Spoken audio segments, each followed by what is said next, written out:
शांति। BCD number 2728।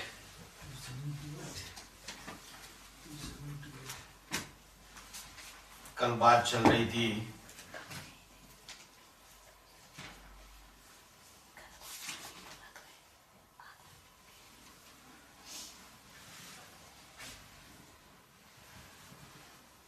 सिर्फ तन की पवित्रता नहीं, मन की भी पवित्रता, और वो तभी आती है जब मन के संकल्पों को एकाग्र किया जाएगा। और मन के संकल्पों को एकाग्र करने के लिए प्रैक्टिकली बाप की पहचान करनी पड़ेगी। किस साकार तन में पार्ट बजा रहा है। अगर इस बात का पता नहीं तो मन एक के अग्र में स्थिर भी नहीं होगा। तो बताया कि बाप आते तो बताते मैं डबल सिरताज बनाता हूं। और मनुष्य सृष्टि का बाप जब संपन्न बनता है तो पहले खुद संपन्न बने, फिर दूसरों को आप समान बनाता है नंबरवार। तो वो खुद बनता है फिर दूसरों को बनाता है। किसको बनाएगा? पहले अष्टदेवों को बनाएगा। राजाओं का राजा बनाता है तो पवित्र भी बनाते, तन से भी पवित्र और मन से भी पवित्र। पहले तन पवित्र बनेगा या पहले मन पवित्र बनेगा? पहले मन बुद्धि रूपी आत्मा पवित्र बनेगी। तो अम्मा के गर्भ में जब बच्चा आता है तो पहले तन आता है उसका या मन बुद्धि आती है? नहीं, मन पहले मन बुद्धि से तो वाइब्रेशन से पहले ही वो गर्भपिंड सिलेक्ट करके रखा हुआ है शरीर छोड़ने से पहले।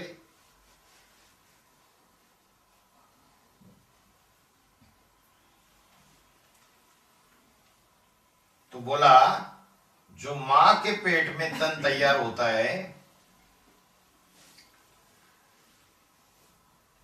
लेकिन वो चैतन्य मन बुद्धि वाली आत्मा जो है वो कहीं दूर रहती है। 4-5 महीने पहले से ही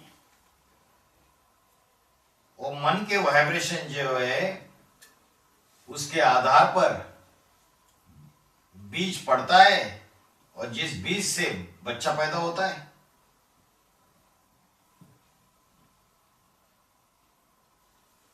तो जो बाप मां के पेट में बीज डालता है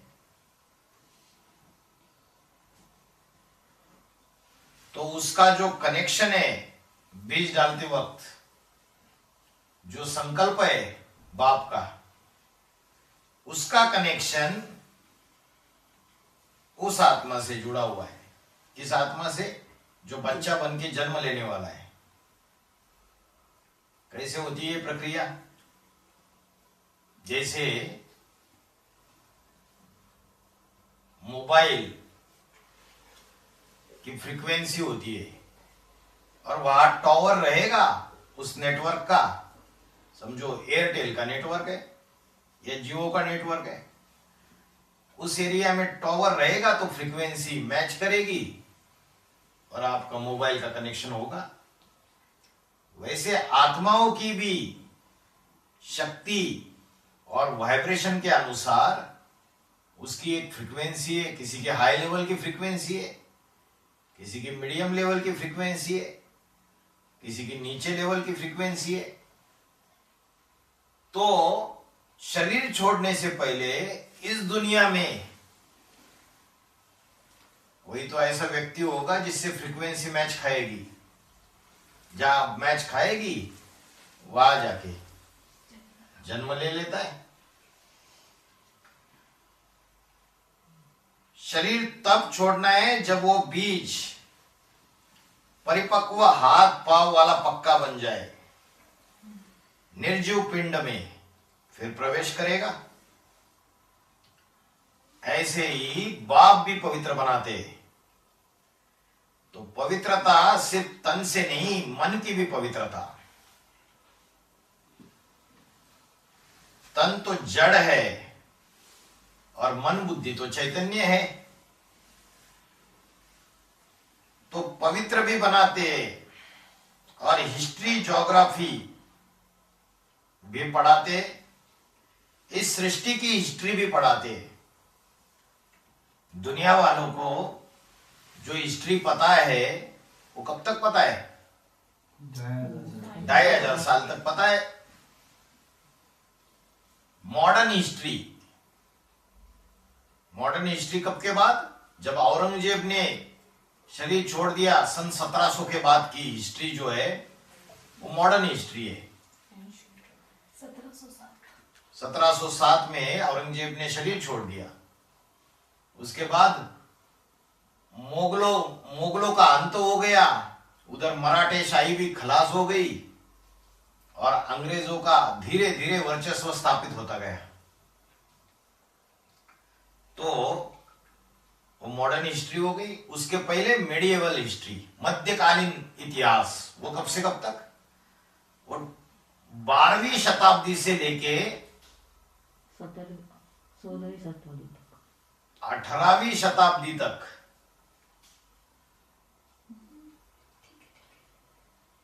18वीं नहीं, 16वीं शताब्दी तक, मतलब सन 1700 तक।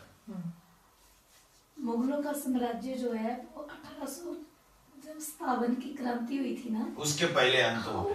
उससे पहले हुआ था, इनके लास्ट राजा उस वक्त था। 18वीं शताब्दी तक ये जो है मध्यकालीन इतिहास है। और 12वीं शताब्दी के पहले का जो इतिहास अवेलेबल है उसको बोलते प्राचीन इतिहास, एंशिएंट हिस्ट्री। प्राचीन इतिहास कब चालू हुआ? जब मोहम्मद गौरी ने पृथ्वीराज चौहान को आक्रमण करके पराभूत कर दिया और उसके बाद गौरी का साम्राज्य आ गया। फिर इब्राहिम, फिर लोदी वंश, तुगलक वंश, अलग अलग वंशों की स्थापना हो गई। तो यहां तक का तो हिस्ट्री पढ़ते हैं। बुद्ध आए प्राचीन इतिहास में, चाणक्य आए, मौर्य वंश स्थापन हुआ, यहां तक का हिस्ट्री पता है मनुष्य को। इब्राहिम आया, वहां तक का हिस्ट्री पता है। तो 2500 साल का हिस्ट्री पढ़ता है। और भगवान जब आते हैं तो इस सृष्टि की हिस्ट्री पढ़ाते हैं। 2500 साल तक की हिस्ट्री मनुष्य को पता है। और उसके पीछे जो 2500 साल है, सतयुग और त्रेता युग की हिस्ट्री पता नहीं है। तो बाप आकर बताते हैं कितनी पुरानी हिस्ट्री है। तो बताएंगे ये सृष्टि 5000 वर्ष पुरानी है। उन ऋषि मुनि सन्यासियों ने तो अपने स्वार्थ पूर्ति करने के लिए बता दिया कि ये सृष्टि लाखों वर्ष पुरानी है। और जो अहंकारी सन्यासी है वो अपनी बात को आगे रखते हैं। क्योंकि अगर थोड़ी सी हिस्ट्री बताएंगे तो लोग पूछने लगेंगे कि इतनी 1500 साल में कितने जन्म हुए, कौन से जन्म हुए, सब बताओ। तो हक्के बक्के रह जाएंगे, कुछ नहीं बता पाएंगे। तो बताया कि हिस्ट्री ज्योग्राफी पढ़ाई जाती है। तो बाप, सुप्रीम सोल, हेवनली गॉडफादर,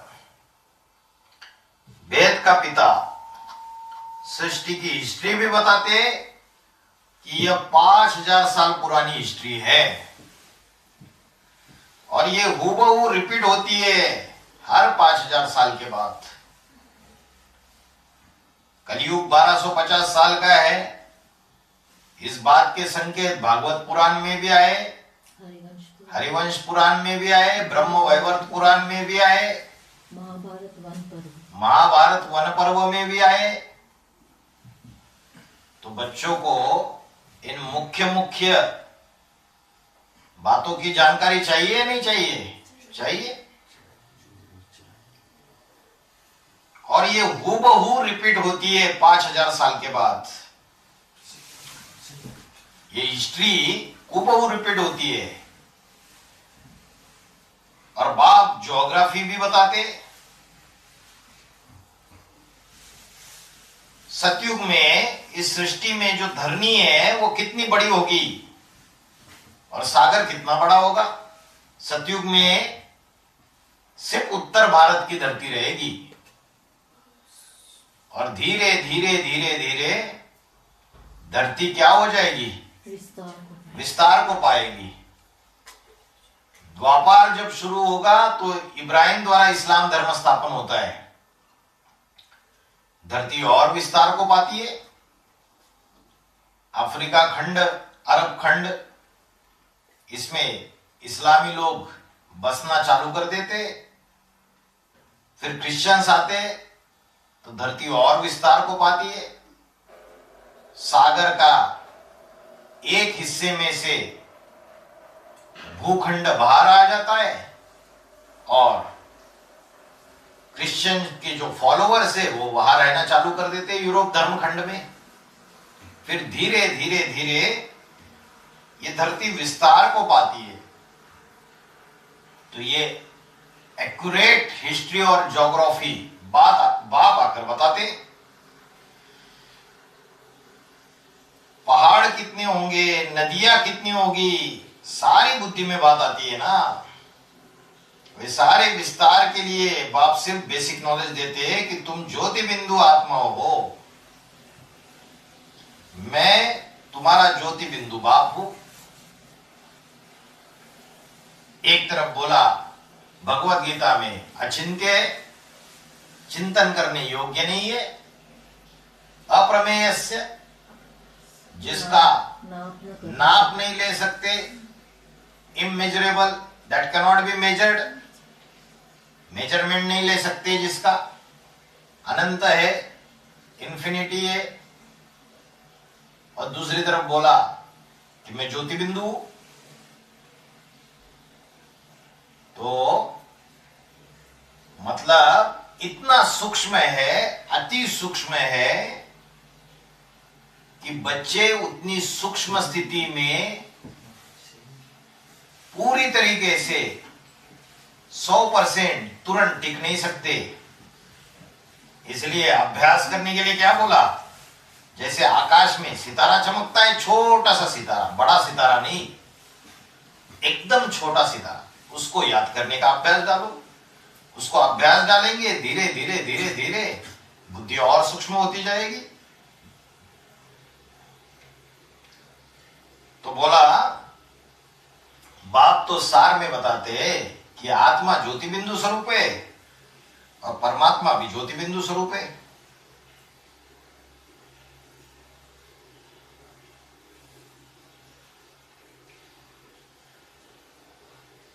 तो इतने से काम चलता है।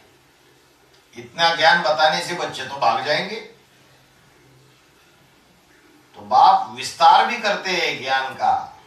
विस्तार तभी होता है जब दो मिलकर के एक हो, शिव बाप और जिस मुकर्रर रथ में प्रवेश करते हैं वो दोनों बाप दादा।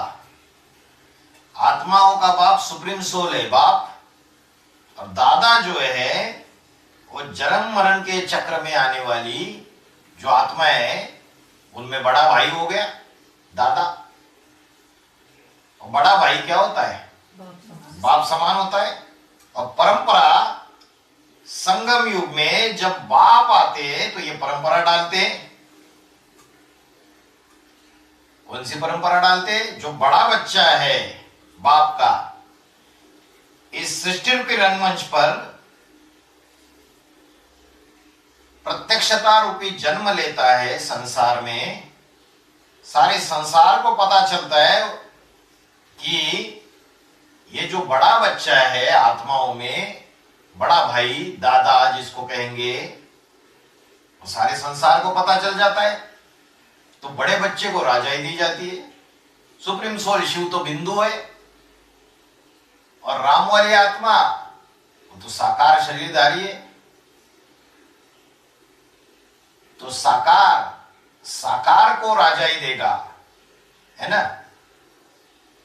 तो ये तो हो गई बहुत सूक्ष्म बात कि राम वाली आत्मा, वो बड़ा भाई जो है, उसको राजाई मिलती है। कहते हैं ना, ज्यादा दादागिरी दिखाता है, इसलिए वो बाप दादा में वो दादा है, बड़ा भाई। अभी आओ, राम की आत्मा हो गई बाप, शिव समान बन गया। तो दादा कौन? अभी कौन है? कौन है बड़ा भाई? जिसको वो परंपरा जो संगम युग में डाली और बाहर की दुनिया में भी है, तो अष्टदेव है। अष्टदेव में कौन ऐसा है जो ज्यादा दादागिरी करता है? और अष्टदेव में जो बाकी के हैं वो भी डरते हैं कि ये बहुत दादागिरी करता है। और ब्राह्मणों की दुनिया में बहुत सारे वो भी बोलते हैं ये बड़ा दादागिरी करता है, इसलिए छिपते छिपाते भागते रहते। तो बोला ये ज्यादा दादागिरी दिखाता है। ऐसा कौन बोलते हैं? डिसरिगार्ड करने वाले बोलते हैं, जो उसको पहचानते नहीं ज्ञान के आधार से, उसका डिसरिगार्ड करते रहते हैं। वो बोलते हैं कि ये ज्यादा दादागिरी करता है। तो है ही क्षत्रिय, यज्ञ की रक्षा करने के लिए सामना करने का गुण उसके अंदर है। तो दूसरों को लगता है ये दादागिरी करता है। तो जो उसको समझ नहीं पाते, डिसरिगार्ड करते हैं, उनको लगता है दादागिरी करता है। अगर पहचान ले, क्या पहचान ले? देखो कि बाप तो हमेशा नहीं रहता है, वो तो चला जाता है। फिर घर परिवार को संभालने के लिए मुखिया तो बड़ा भाई होता है ना, वो बाप समान कहा जाता है। 4 मुख्य धर्म है, हिंदू, इस्लाम, बौद्धी और क्रिश्चियन। और उनके अष्टदेव, योगिनी मां चंद्रवंश का पूर्वज, इस्लाम धर्म का पूर्वज, तीसरे नंबर का अष्टदेव वो भी कन्या, और बौद्ध धर्म का पूर्वज चौथे नंबर का अष्टदेव वो भी कन्या, और क्रिश्चियन धर्म का अष्टदेव कन्या है, कुमार है, पुरुष है ना, पुरुष है, पुरुष चोला है। तो बड़ा भाई योगिनी मां को कह सकते हैं? नहीं कह सकते। अच्छा, माया बेटी जो है अष्टदेव में, उसको कह सकते हैं बड़ा भाई? नहीं कह सकते। तो बड़ी बहन हो गई, बड़ी बहन मां समान, और बड़ा भाई बाप समान। तो बोला बाप हमेशा नहीं रहता है, वो तो चला जाता है। फिर घर परिवार को संभालने वाला मुखिया तो बड़ा भाई है, वो तो बाप समान है। तो 2018 में बाबा गुप्त हो गए, और 8 नवंबर 2022 में बाबा ने स्वेच्छा से शरीर त्याग दिया। तो नंबर 1 रुद्र, राम वाली आत्मा, वो जो ज्ञान का धंधा है, जो ज्ञान की दुकान है, उसको बंद कर देगी क्या? बच्चों ने तो बंद कर दी, वो तो ज्ञान की दुकान चालू रखेगा। तो कोई बड़ा बच्चा होगा उसका, उसमें प्रवेश करके वो ज्ञान की दुकान चलाएगा। जो हिम्मते बच्चे, मददे बाप। तो बोला ऐसे ही जो बड़ी बहन होती है उसको मां समान कहते। तो योगिनी मां बड़ी बहन है, तो उसको मां समान, मां का दर्जा दे दिया। बड़ी बहन को माता समान, बड़े भाई को बाप समान। तो ऐसे है तो ज्योग्राफी भी पढ़ाते हैं। क्या ज्योग्राफी पढ़ाते हैं कि सृष्टि के एकदम आदिकाल में यह सृष्टि कितनी थी, कैसी थी, कहां कहां कैसा विस्तार था, सतयुग में कितना विस्तार होता है, त्रेता युग में कितना विस्तार होता है, द्वापार में कितना विस्तार होता है और कलयुग में कितना विस्तार होता है। तो स्कूल में हिस्ट्री ज्योग्राफी पढ़ाते हैं ना, तो देखो गुरु भी बन गया।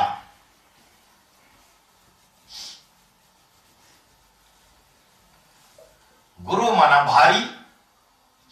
भारी किससे भारी? जितने भी पढ़ाई पढ़ने वाले बच्चे, उनके बीच में ज्ञान में सबसे जास्ती वजन वाला, और टीचर भी बन गया। तो टीचर में और गुरु में क्या फर्क है?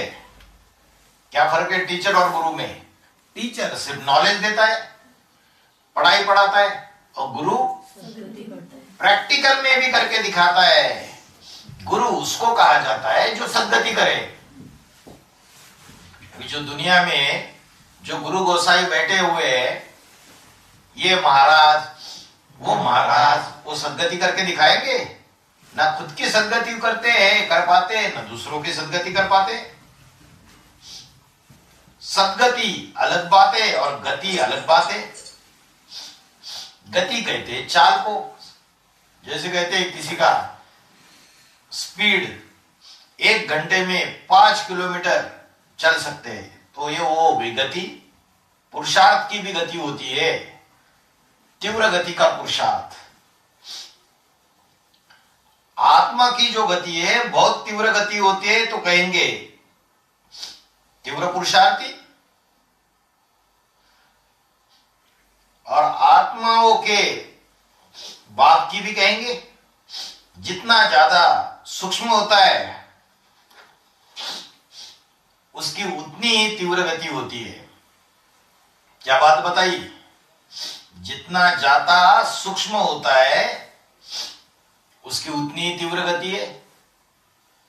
माना संगम युग में जिन्होंने ज्यादा आत्मिक स्थिति धारण की, ज्यादा मन बुद्धि को सूक्ष्म ज्योति बिंदु में टिकाने का अभ्यास किया, जितना सूक्ष्म स्थिति धारण करेंगे उनकी उतनी पुरुषार्थ की गति भी बड़ी तेज होगी। और यहां तेज होगी तो ब्रॉड ग्रामों में भी तेज होगी। वो महाराणा प्रताप के अंदर ही सामर्थ्य क्यों था कि घोड़े से छलांग लगा के बहलोल खान को उसके घोड़े सहित ऊपर से लेके नीचे तक चीर देता है। तो जितनी पावरफुल आत्मिक स्थिति, जितना यहां प्रैक्टिस किया था संगम युग में, उतनी वहां पुरुषार्थ की तीव्र गति दूसरों के मुकाबले। तो दूसरे भी उसको राजा मानेंगे या नहीं मानेंगे? मानेंगे। यहां फाउंडेशन पड़ता है। वो बहुत ही गतिमान, सुप्रीम सोल शिव तो सबसे ज्यादा सूक्ष्म है, तो वो सबसे ज्यादा गतिमान है। इतना गतिमान कि सेकंड में परमधामी स्टेज को प्राप्त कर लेता है, और 1 सेकंड में साकारी तन में आकर साकारी पहाड़ बजा लेता है। तो जो जितने सूक्ष्म में टिकने के अभ्यास होंगे वो अभी अभी साकारी, अभी अभी आकारी और अभी अभी निराकारी इस स्टेज को जल्दी पकड़ेंगे, टाइम नहीं लगेगा उनको। तो सुप्रीम गुरु साकार होता है या निराकार होता है? साकार भी होता है। वो निराकार साकार भी बनता है। सुप्रीम टीचर और सुप्रीम गुरु भी है और सुप्रीम बाप भी है। एक शरीर में मुकर्रर रथ में बाप भी है, टीचर भी है और सदगुरु भी है। तो देखो, अगर ऐसे बाप, ऐसे टीचर, ऐसे गुरु जो ऊंचते ऊंच है, और ऐसे गुरु का कोई स्टूडेंट है जो इर्रेगुलर है, पंक्चुअल नहीं है, क्लास में टाइम पे आके बैठते नहीं है, टीचर बैठ गया और बाद में स्टूडेंट आके बैठ जाते, तो ऐसे ऊंचते ऊंच टीचर का डिसरिगार्ड हुआ या नहीं हुआ? डिसरिगार्ड हुआ। तो डिसरिगार्ड किया ना, तो एक का डिसरिगार्ड करे तो कम हुआ, और 3 का डिसरिगार्ड करे तो बड़ा भारी डिसरिगार्ड हो गया। अरे 3 का कैसे? राम की आत्मा जो रुद्र है वो भी प्रवेश है, अष्टदेव का पाठधारी भी है, और शिव के लिए तो बोला, वो तो साक्षी हो गया, और राम कृष्ण साथी हो गए। तो जहां जहां राम कथा होगी वह हनुमान जी आएंगे या नहीं आएंगे? आएंगे। वो बोलेंगे चलो यार राम कथा चल रही है, थोड़ा कुछ यहाँ भी देख ले, क्योंकि जो राम कथा करने वाला राम तो आ रहा है ना, रुद्र वो आता है, तो उसके पीछे पीछे उसका बच्चा भी आ जाता है। ओम शांति। और एक छोटा सा क्लास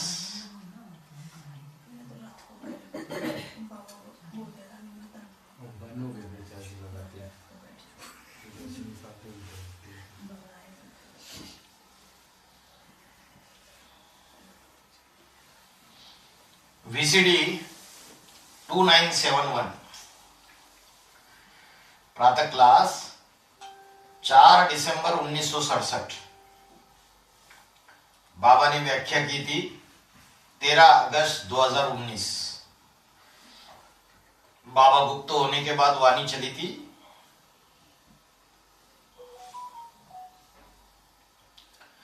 प्रातः क्लास चल रहा था 4 दिसंबर 1967। सोमवार को 5वें पेज के मध्य में बात चल रही थी। यह जो नवधा भक्ति करने वाले हैं, नवदा भक्ति करेंगे बैठकर, उनको कितना भी समझाओ, नवदा माना, धा माना प्रकार, 9 प्रकार की भक्तियां है। जैसे भक्ति मार्ग में 9 प्रकार की भक्ति होती है। एक होती है स्मरण, उसको याद करते हैं भगवान को। एक होता है कीर्तन, उसकी महिमा गाते। एक होता है भजन, उसको भजते। एक होता है अर्चन, उसकी पूजा करते, अर्चना करते, उपासना करते। एक होता है पाद सेवन, उसके चरणों की पूजा करेंगे। एक होता है आत्मसमर्पण, उसको पूर्ण रूप से स्वाहा हो जाएंगे। ऐसे अनेक अनेक प्रकार की भक्ति करते हैं। 9 प्रकार की भक्ति है। तो जो 9दा भक्ति करते हैं, ऐसे यहां ब्राह्मणों की दुनिया में भी 9 प्रकार की याद करते। तो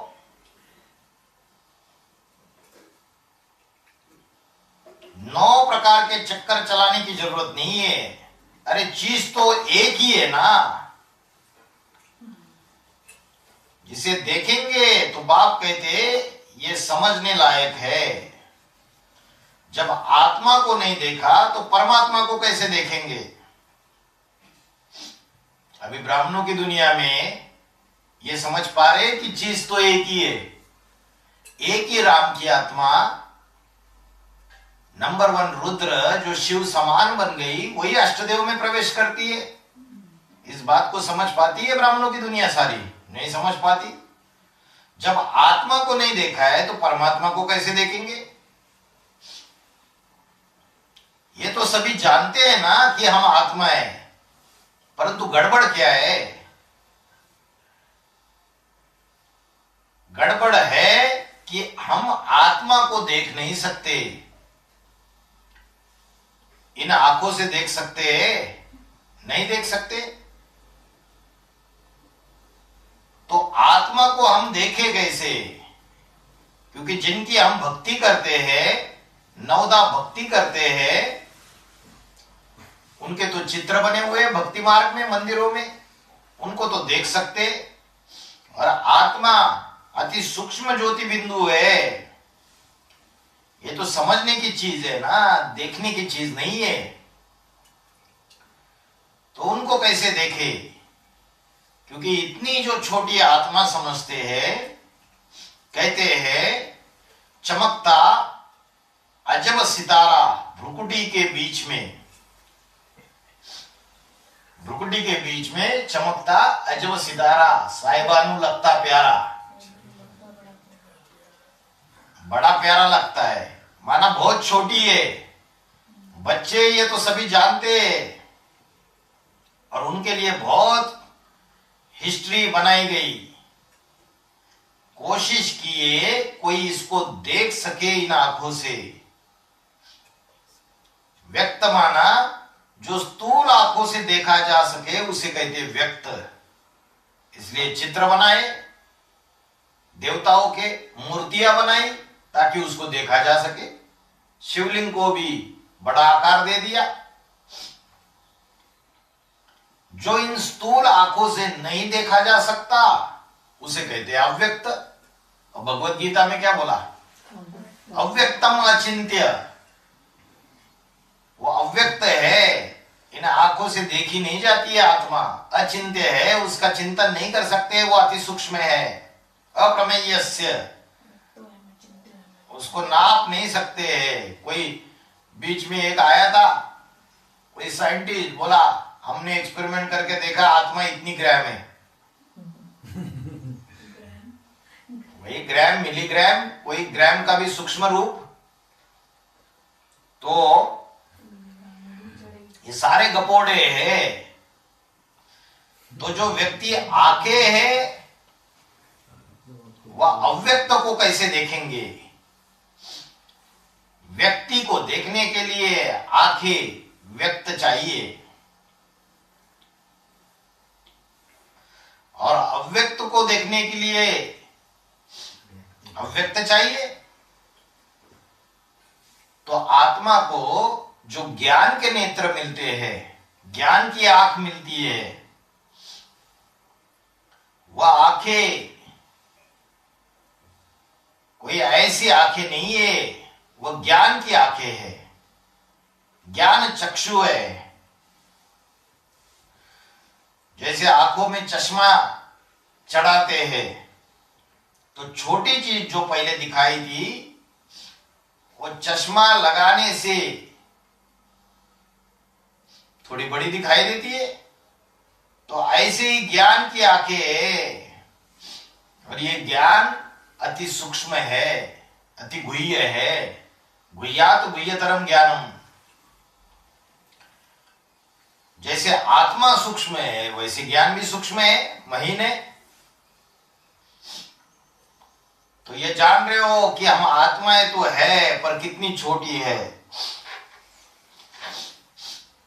हम आत्माओं में ये 84 जन्मों का पाठ नूंदा हुआ है और फिर वह नूंदा हुआ पाठ हम आत्माओं को रिपीट करना है। और ये जो पाठ रिपीट करना है ये एक शरीर से रिपीट करना है या अनेक शरीरों से रिपीट करना है?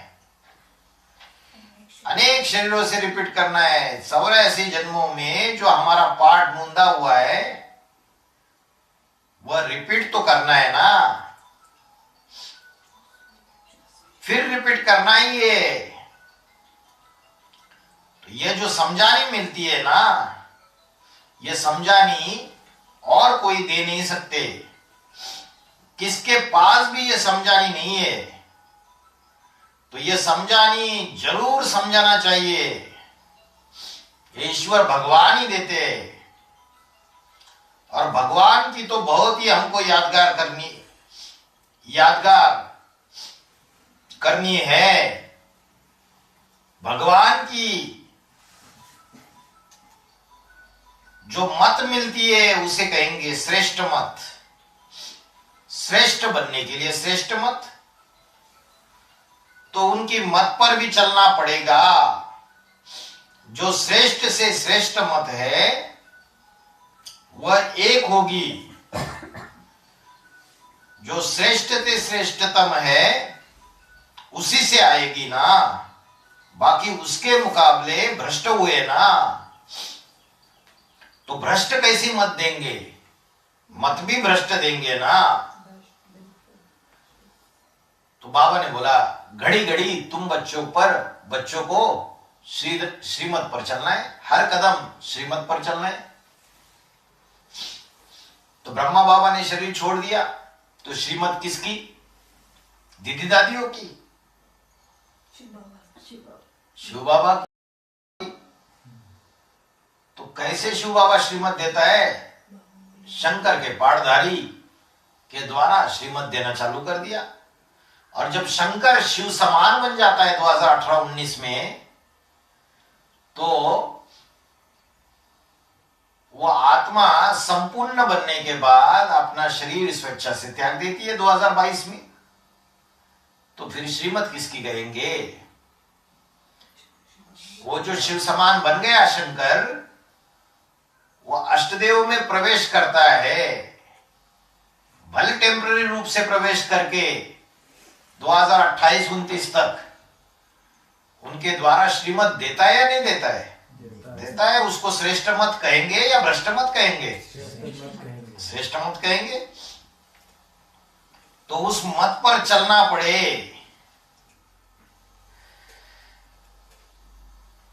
वह जो कुछ भी समझाते रहते हैं उस मत पर चलना पड़े। तुम समझोगे यह तो ठीक नहीं समझाते, ये तो कुछ गलत समझाते, अरे वो ऊंच से ऊंच है, श्रेष्ठ से श्रेष्ठ है। वो जो कुछ भी समझाएंगे श्रेष्ठ ही समझाएंगे कि गलत बात समझाएंगे? हाँ, श्रेष्ठ ही समझाते रहते। दैवी गुण धारण करना है। दैवी गुण तो जरूर धारण करने पड़ेंगे ना, क्योंकि श्रेष्ठ देवता यह बनते, तो देवताओं में श्रेष्ठ गुण होते हैं ना।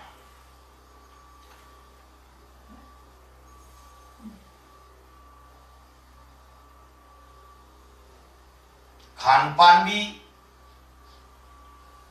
सतोगुणी होना चाहिए। बोलते हैं जैसे खाओगे अन्न वैसे बनेगा मन, तो खान पान भी कहते हैं रॉयल होना चाहिए। तो अभी ये जो दुनिया में जानवर है ना, हिंसक, और उनका खान पान कैसे होता है? हिंसा करके कहते कि हिंसा करके खाते कि बिना दुख दिए खाते। दुख देते, मारते, हिंसा करते, फिर खाते। तो यह रॉयल हुआ या अनरॉयल हुआ? यह कोई रॉयल्टी थोड़ी हुई। दूसरों को दुख देना और खुद खा जाना।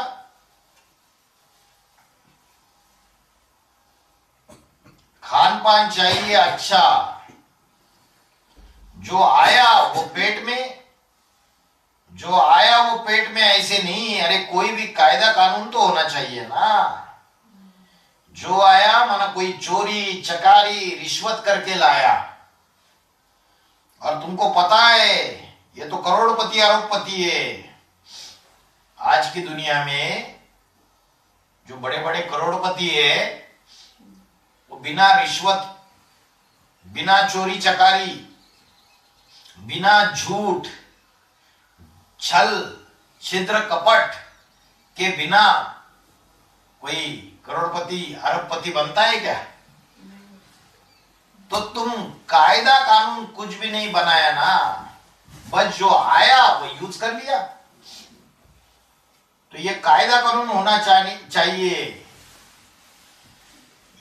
कि जो लाया है वो दुख देकर के तो नहीं लाया।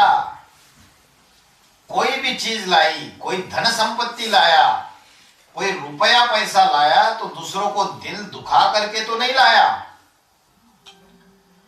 अगर दिल दुखा करके लाया तो वो जो धन है वो पाप का कमाया हुआ धन है, उससे, उस धन से जो भी अन्न खाएंगे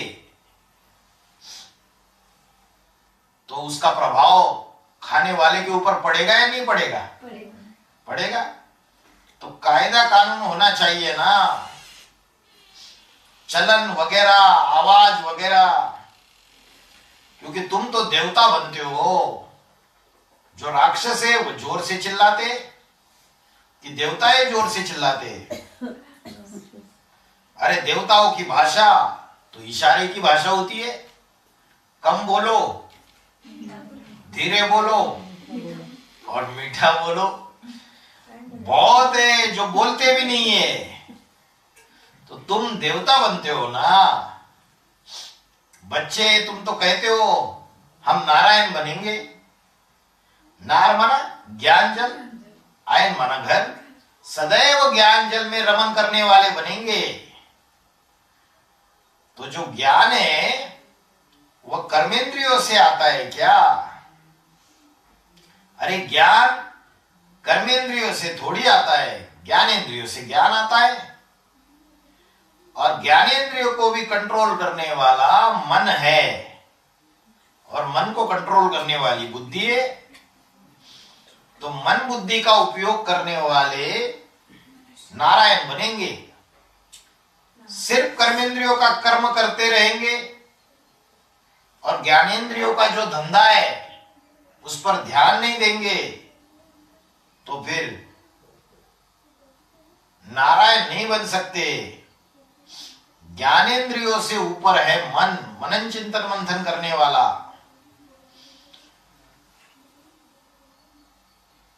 ज्ञानेंद्रिय मनन चिंतन मंथन नहीं करती है। जो मनन चिंतन मंथन करने वाला मन है उसने मनन चिंतन मंथन ठीक किया या गलत किया ये कौन देखेगा? बुद्धि देखेगी। बुद्धि का काम है फैसला करना, क्या राइट है क्या रॉन्ग है। तो तुमको क्या बनना है? नारायण बनना है। ज्ञान जल का मनन चिंतन मंथन करके और उसका फैसला करना है कि राइट क्या है और रॉन्ग क्या है। तो बनेंगे या नहीं बनेंगे? हाँ जी, नारायण बनेंगे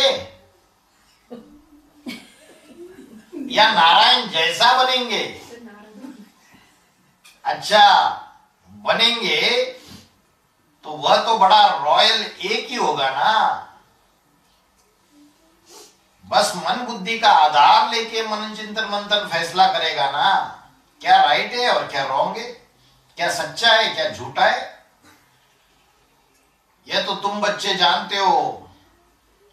वो तो किसकी पूजा नहीं करते होंगे। जो अव्वल नंबर नारायण होगा वो किसी की पूजा नहीं करेगा, किसी की चिरोली नहीं करेगा, किसी की चाटुकारी नहीं करेगा। तो स्वाधीन होगा, किसी के ऊपर अधीन नहीं होगा। जो पराधीन होते हैं वो मक्खनबाजी करते हैं और जो स्वाधीन होते हैं उनको किसी की लल्लू चप्पू मक्खनबाजी करने की दरकार नहीं है। तो जो अव्वल नंबर नारायण होगा तो एकदम बड़ा रॉयल होगा। ये तो तुम बच्चे जान गए हो कि वह तो किसकी भी पूजा नहीं करते होंगे, क्योंकि जब खुद पूज्य है तो उनके सामने कोई और भी पूज्य है ऐसा है ही नहीं जिनकी पूजा करे। पूजा साकार की जाती है, बड़े रूप की, या निराकार ज्योति बिंदु की जाती है। ज्योति बिंदु निराकार को तो याद किया जाता है। भगवत गीता में बोला कि मेरे सिवाय श्रेष्ठ इस दुनिया में कोई भी नहीं है। क्या बोला? मत परतरम अन्य किंचित अस्ति धनंजया, मेरे सिवाय श्रेष्ठ इस दुनिया में कोई भी नहीं है। तो नारायण किसकी पूजा करेगा? वो तो अव्वल नंबर का है, उसके ऊपर कोई है ही नहीं साकार जिसकी पूजा करे, और पूजा साकार की जाती है। तो कोई देहधारी की पूजा नहीं करेगा, क्योंकि तुम बहुत ज्यादा समझते हो कि हम बड़े दानी हैं। बच्चे समझते हैं कि हम बड़े दानी हैं, हम दान देते तो इसका पेट भरता है, इसकी दुनियादारी चलती है।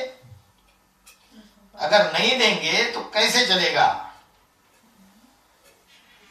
तो उसको परवाह है इसकी, उसको परवाह नहीं है, वो तो खुद पूज्य है,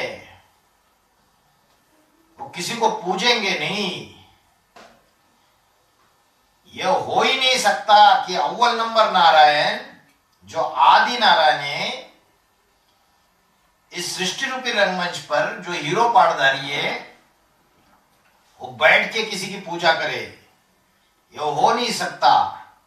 जो खुद पूज्य है वो किसके सामने माथा झुकाएंगे? माथा झुकाना माना क्या? माथा झुकाना माना बात मानना, तुम्हारी बात सच्ची हम झूठी ऐसे स्वीकार कर लेना। अपनी बात मनवाएगा या दूसरों की मत पर चलेगा? अपनी बात मनवाएगा, किसी के सामने माथा नहीं झुकेगा। सूर्यवंशियों का विरोध क्या है? सर कटा सकते हैं लेकिन सर झुका सकते नहीं। अगर परिवार में सब लोग ऐसा करने लगेंगे तो हो गया सत्यानाश। फिर परिवार में तो सूर्यवंशियों के लिए और एक महावाक्य बोला, एक ने कही और दूसरे ने मानी तो कहेंगे सूर्यवंशी। ये तो विद्यासागर बोलेगा मैं मेरी बात मनवाऊंगा, मैं सर कटा सकता हूं लेकिन सर झुका सकता नहीं।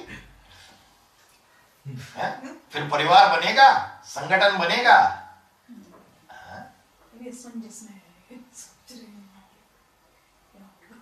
जैसे मंदिरों में भगत लोग जाकर टिकाते हैं ना माथा, तो उसके लिए बाप जो दिखलाते, ये जो डबल सिर ताज है ना, एक तो पवित्रता का ताज और दूसरा जिम्मेवारी का ताज। छोटी मोटी जिम्मेवारी या उससे बड़ी जिम्मेवारी? बड़ी ते बड़ी जिम्मेवारी, विश्व के बादशाह की जिम्मेदारी, सारे विश्व को कंट्रोल करना, सारे विश्व को ठीक से चलाना, यह जिम्मेवारी। तो किसी धर्म में, किसी धर्म पिता में ताकत नहीं है कि उनके फॉलोअर्स ने हिस्ट्री में कभी भी इब्राहिम, बुद्ध, क्राइस्ट आदि के फॉलोअर्स ने कोई विश्व के ऊपर बादशाही की। मेहनत तो बहुत की, यह मारामारी वह मारामारी, सारी दुनिया में भगदड़ मचा के रख दिया, कितनी हिंसा की, फिर भी सारे विश्व की बादशाही नहीं ले पाए, सारे विश्व को कंट्रोलर नहीं बन पाए। क्यों नहीं कर पाए? कारण क्या हुआ? क्योंकि हिंसा के आधार पर कोई विश्व की बादशाही नहीं मिल सकती। अभी ताज के लिए भी बताया, देखो कोई कोई सफेद जो देते हैं और वो कोई चीज थोड़ी है,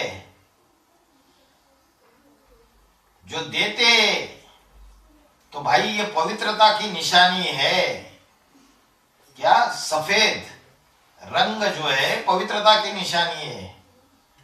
और नारायण के सर के चारों तरफ क्या दिखाते? प्रकाश वलय दिखाते, पवित्रता का ताज ही दिखाते। और देवताओं को सफेद नहीं दिखाते क्या? दिखाते। लेकिन जो लक्ष्मी नारायण है उनका शरीर सफेद नहीं है, पूरा जो शरीर है, कर्मेंद्रिया, ज्ञानेंद्रिया सभी सफेद, कोई भी काली नहीं रहती। ध्यान से सर का सारा सफेद है। सफेद दुनिया में बैठे या काली दुनिया में, काले कर्म करने वाली दुनिया में खड़े हैं। खड़े हैं माना पुरुषार्थी है, पुरुषार्थ तो कर रहे हैं, लेकिन सफेद दुनिया में पुरुषार्थ कर रहे हैं या झूठी दुनिया में पुरुषार्थ कर रहे हैं। तो ये निशानी दे देते हैं। और उनके बच्चे नीचे खड़े हैं राधा कृष्ण, उनको सारा शरीर सफेद की दुनिया में नहीं दिखाया गया, तो अंतर पड़ता है। उन्होंने इंद्रियों का सुख लेना नहीं छोड़ा, बल कर्मेंद्रियों का सुख लेना छोड़ दिया। लेकिन राधा की दृष्टि कृष्ण में डूबी हुई रहती है और कृष्ण की दृष्टि राधा में डूबी हुई रहती है। तो ज्ञानेंद्रिय का सुख तो ले ही रहे। तो ये पुरुषोत्तम संगम युग की बात है ना। पुरुषोत्तम संगम युग में वो आत्मा जो सतयुग 16 कला संपूर्ण कृष्ण बनती है,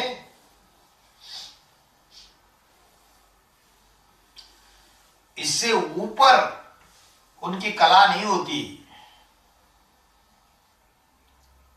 तो संगम युग में उसका कुछ शूटिंग हुआ रहेगा या नहीं हुआ रहेगा? आंखों से आंखें लड़ाना, खुद भी यही शूटिंग और जो फॉलोअर्स है उनको भी यही शूटिंग सिखलाते। आंखें नहीं लड़ेंगे या इंद्रिया जो है उनका संग नहीं करेंगे,